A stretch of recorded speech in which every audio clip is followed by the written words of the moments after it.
Tas ir tā jau forši nākt uz darbu, kad uz tevim smaida un ar prieku sagaida kāds. Es šeit strādāju pazīstams ģimenes draugs. Viņš saka, negribat nāk pamēģināt. Es teicu, es šeit, ko es te darīšu? Pēc profesijas bija pirmsskolas izglītības skolotāja ar bakalaura diplomu. Un tad kādā dzīves posmā es sapratu, ka tas nav priekš manīm un nolēmu krasi mainīt savu dzīvesveidu, dzīves stilu. Esmu šajā uzņēmumā augusi, sāku es krāsotavā, tad turpināju pie preses operatora darba. Šobrīd es esmu robota operators. Metināšana nav tikai vīriešu darbs, tāpēc, kad ir pierādījums, mums tagad jaunas meitenes nāk, un ir meitenēm kurs mēnesi, pusotru tagad.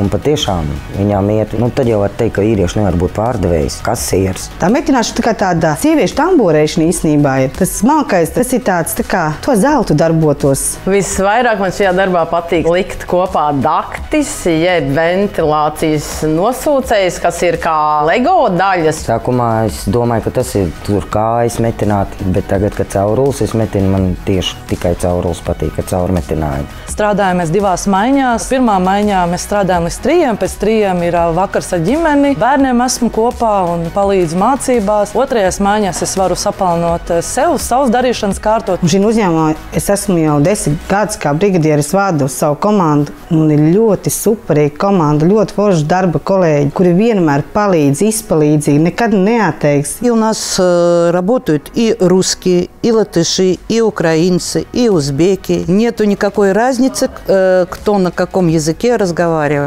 Мы просто все дружны и все друг друга понимаем. Я очень рада, что я частичка этого предприятия. У меня очень, конечно, хорошая, прекрасная коллега. Мы с ней всегда вместе, всегда все вместе сделаем, и мы классные. Forši ļoti mīl šo darbu. Man ir superīgs kolektīvs. Arī šobrīd Buts sadarbojās ar Jensen Metālu, kur arī apmāca sievietes metināšanā. Tā kā laipni gaidīts.